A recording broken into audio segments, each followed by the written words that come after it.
Angela, the Thurrock Council budget proposals pretty draconian when it comes to the voluntary sector.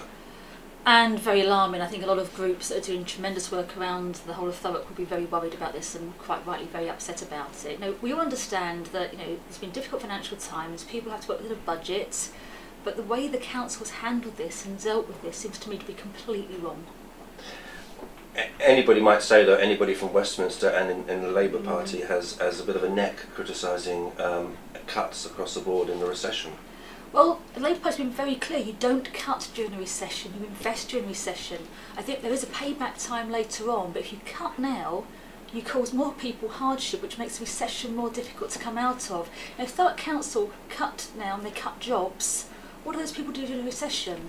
But later on, when we're out of recession, things are getting better, then you can start to adjust your budgets again. But now is completely the wrong time. We've made that clear. There's a big difference between us and the Tories about how you manage the economy. You don't cut during a recession. So you're saying that you wouldn't have cut 8 million, you would have invested 8 million? Well, I think we said you invest in services, and one of the interesting things about the cuts being proposed, now I was looking at the proposals, and they confess in the very proposals, by cutting money to the voluntary sector, that will make it more difficult for the voluntary sector to bring in other funds from other sources. So that will reduce the amount of money coming to the borough. Does that make any sense to you? It doesn't to me. Cutting qualified social workers, does that concern you? Of course it does. We know the value of social workers. They get a bit of a bad press, which is unfair because we rely on them so much to identify problems in society, to support families. If we haven't got the most experienced people doing that, with the best people in the world, people who are unqualified and experienced can't do the job as well. I think what really concerns me is it's not been very well thought out.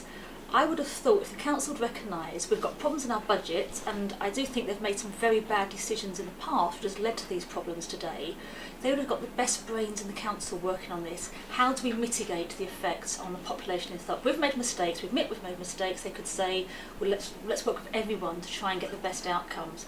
But they haven't. Again, it's a Tory party behind closed doors, just then presenting a list of cuts to people. It's no way to run a council. So you're saying you'd rather see a council of all the talents coming in from around the borough and looking at this? Yeah, it's quite clear they need better advice than they've got. I wonder about some of the things that have been done in the past as well. We all know the money that's been paid out to chief executives that haven't lasted 5 minutes, and have been through more chief executives than any council I know of. We've never got the full scale of the money that's been spent on that. That puts a question mark over my mind of this administration to deal effectively and appropriately with the council finances. Now, they should recognise that, and they should sought advice from wider sources, including their opposition, the Labour group, but it seems to me they're not interested.